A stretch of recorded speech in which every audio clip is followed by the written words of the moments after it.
Hello नमस्कार दोस्तों, कैसे हैं आप सभी और कैसी चल रही है आप लोगों की तैयारियां। तो फाइनली आपको पता होगा वनपाल और वन रक्षक की एग्जाम की डेट घोषित हो गई है। ये भर्ती क्यों इंपॉर्टेंट है? दो तीन चीजों के लिए बहुत इंपॉर्टेंट। पहली बात तो ये है क्योंकि इसके बाद में जो पेपर होने वाले हैं वो सीईटी के थ्रू होने वाले हैं। ये लास्ट भर्ती मान के चलो जिसके लिए आपको सीईटी का पेपर नहीं देना पड़ेगा। तो अपने आप में ये भी एक बहुत बड़ी बात है जो आपके ये इस एग्जाम में बहुत बड़े वाला मौका है। दूसरा, इसकी तैयारी करना अभी जरूरी इसलिए है क्योंकि आप सभी को लग रहा होगा कि आप लोगों की तैयारी नहीं है कि ये पुरानी भर्ती है, 2020 से है। तो इसके एग्जाम की डेट जो है पहले घोषित नहीं हुई थी और अभी जब घोषित हुई है तो मात्र आपको 1 महीने का टाइम भी नहीं मिला है। तो सबकी तैयारी ऐसी है, सभी अभी नई सिरे से तैयारी कर रहे हैं, सभी लगे हुए हैं। तो वो भी आपका मौका है कि कोई किसी की जबरदस्त इतनी अच्छे से तैयारी नहीं है कि आप उससे पीछे रह गए हैं। तो अभी भी अगर आप थोड़ा सा प्रयास करेंगे, अगर अच्छे लेवल पे सही टॉपिक का अगर रिवीजन कर सकते हैं तो अभी भी आप सिलेक्शन ले सकते हैं। आपका पेपर होने कब वाला है? पेपर होने वाला है वनपाल का जो पेपर है ये है 6 तारीख को, 6 नवंबर को, 6-11 को, दो पारी में। पहली पारी आपकी 10 से 12 और दूसरी पारी है 2:30 से 4:30, 2 चरणों में होगा। वन रक्षक का जो है ये आपका 4 चरणों में होगा, 2 दिन, 12 तारीख और 13 तारीख को, यानी 12 तारीख को 2 शिफ्ट है और 13 को 2, यानी टोटल 4 चरणों में ये होने वाला है। और जो भी भर्तियां एक से ज्यादा चरण में होती है उसका नॉर्मलाइजेशन होता है। ये लोग आप पहले भी देख चुके हैं और जानते हैं बहुत अच्छे से। आप में से बहुत सारे बच्चे हैं जिन्होंने दोनों फॉर्म भर रखे हैं, वनपाल का भी वन रक्षक का। तो क्या दोनों की अलग अलग तैयारी करनी है? नहीं, दोनों की अलग अलग तैयारी करने की जरूरत है। दोनों का सिलेबस है ना वो सेम है, लेकिन थोड़ा सा लेवल अंतर है। वनपाल में थोड़े इजी प्रश्न आ जाएंगे, वन रक्षक में थोड़ा सा हाई लेवल में पेपर क्वेश्चन आएंगे। ठीक है, तो इसकी तैयारी कैसे कर सकते हैं, क्या क्या पढ़ना जरूरी है वो भी हम डिस्कस करेंगे। लेकिन उससे मेन चीज, अब आपके पास आज 11 तारीख हो गई है और ये लगभग आपके मान के चलें तो आपके पास टाइम बचा है कितना, 25 से 26 दिन बचे हैं। इतने दिनों में आप क्या कर सकते हैं?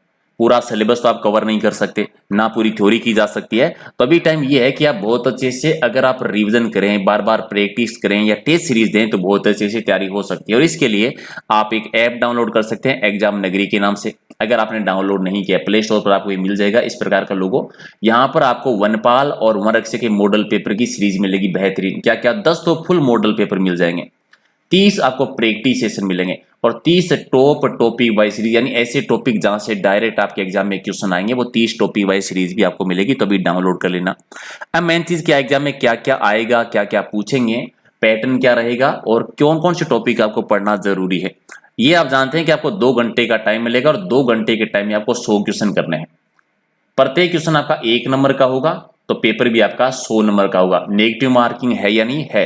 1/3 नेगेटिव मार्किंग है। इसका मतलब हो गया कि 3% अगर आप गलत करते हैं तो एक सही पर्सन आपका कट हो जाता है। अब पढ़ना क्या क्या है, क्योंकि सिलेबस को विस्तार से नहीं दिया था। जब सिलेबस जारी किया गया था तो मोटे तौर पर टॉपिक लिखे थे। तो मैथ है आपका, साइंस है, जो करंट अफेयर है, राजस्थान जी की पूरा आएगा। तो पढ़ना क्या क्या है? मैथ में आपको कौन कौन सी यूनिट पढ़नी है, ये वो यूनिट है जहां से डायरेक्ट क्वेश्चन आएंगे और इतने दिनों में आप अच्छे से रिवीजन कर सकते हैं। प्रतिशत को बहुत अच्छे से पढ़ना है, सबसे ज्यादा अगर क्वेश्चन आएंगे तो प्रतिशत से आएंगे। अनुपात समानुपात पढ़ना है। औसत वाला यूनिट आपको कवर करनी है। लाभ हानि और छूट यानी बट्टे वाला टॉपिक जो है। समय और दूरी पढ़ के आना है। अनुपात समानुपात पढ़ के जाना है। साझा किस्तों में भुगतान और चक्रवृद्धि ब्याज आपको पढ़ना है। लाभ हानि, चक्रवृद्धि ब्याज जो है, साधारण ब्याज जो है, ये मैथ के ये टॉपिक तो आपके कवर होने ही होने चाहिए। यकीन मानिए मैथ के आपके 15 से 20 क्वेश्चन आएंगे। हालांकि उन्होंने एग्जाम पैटर्न में नहीं बताया था क्योंकि 2 घंटे का टाइम है तो इससे ज्यादा क्वेश्चन आपको दे ही नहीं सकते और ज्यादा लेवल भी ज्यादा हार्ड नहीं होगा। तो बेसिक अगर आपका कॉन्सेप्ट कवर है तो बहुत इजीली आप कर सकते हैं। करंट अफेयर में क्या पढ़ना है? करंट अफेयर के कम से कम मान के चलिए 5 से 6 क्वेश्चन आपके करंट अफेयर आएंगे। ये आपको राजस्थान का, इंडिया का, दोनों का पढ़ना है। कम से कम 1 साल का तो आप पढ़ो ही पढ़ो, क्योंकि पुरानी भर्ती अगर पेपर पहले बन गए तो भी प्रॉब्लम है, लेकिन फिर भी 1 साल का करंट अफेयर आपको राजस्थान का और भारत का पूरा पढ़ के जाना है। अब आए सामान्य विज्ञान। सामान्य विज्ञान का टॉपिक थोड़ा सा ही रहेगा, कम से कम 20 से 22% मान के चलो कि सामान्य विज्ञान के आपके आएंगे ही आएंगे। हालांकि सबसे ज्यादा राजस्थान जीके का पार्ट रहता है। तो सामान्य विज्ञान में कौन कौन सी टॉपिक है जहां से ज्यादा क्वेश्चन आएंगे? एक तो मानव शरीर से, मानव शरीर के जो रोग हैं, आहार पोषण जो है, या परमाणु अणु जो है, या कार्बन यौगिक जो है, कार्य ऊर्जा है, विद्युत है, प्रकाश है, या रासायनिक अभिक्रिया, रासायनिक समीकरण जो है, ये छोटे छोटे टॉपिक जहां से एक एक दो क्वेश्चन हर एग्जाम में पूछे जाते हैं। अब बात है राजस्थान का सबसे मेन चीज, राजस्थान का भूगोल, इतिहास और कला साहित्य, जहां से क्वेश्चन आएंगे। राजस्थान के भूगोल में एक तो राजस्थान के भौगोलिक क्षेत्र का रिवीजन कर लो, राजस्थान की वनस्पति, वन और वन्य जीव बयान ये तो रट लेना, क्योंकि वनपाल का पेपर है तो संभावना है कि 1-2 क्वेश्चन ज्यादा है यहाँ से।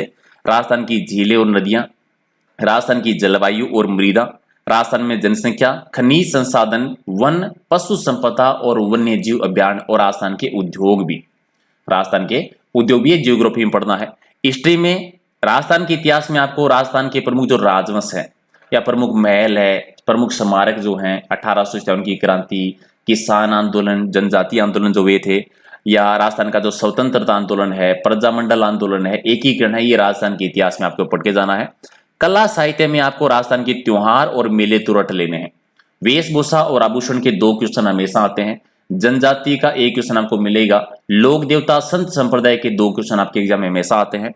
लोक नृत्य और संगीत के 2 क्वेश्चन आपको मिल ही जाएंगे। चित्रकला का 1 क्वेश्चन हमेशा आता है। लोक कलाओं के 2 क्वेश्चन और भाषा और साहित्य का 1 क्वेश्चन आपके हर परीक्षा में पूछते हैं। तो ये राजस्थान के आर्ट कल्चर में जो आपको टॉपिक पढ़ने हैं।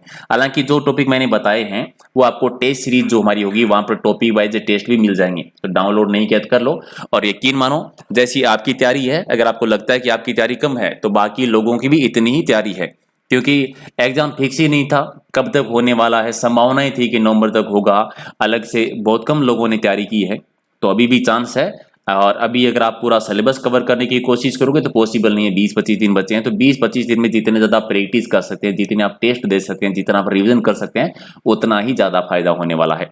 तो डाउनलोड कर लीजिए एग्जाम नगरी ऐप, और इसकी पीडीएफ अगर आप लेना चाहते हैं या बाकी राजस्थान जी की पीडीएफ लेना चाहते हैं तो टेलीग्राम पर आपको मिल जाएगी, लिंक है परेला सारण सर के नाम से। तो डाउनलोड कर लीजिए। मिलते हैं अगले वीडियो में। Thank you so much.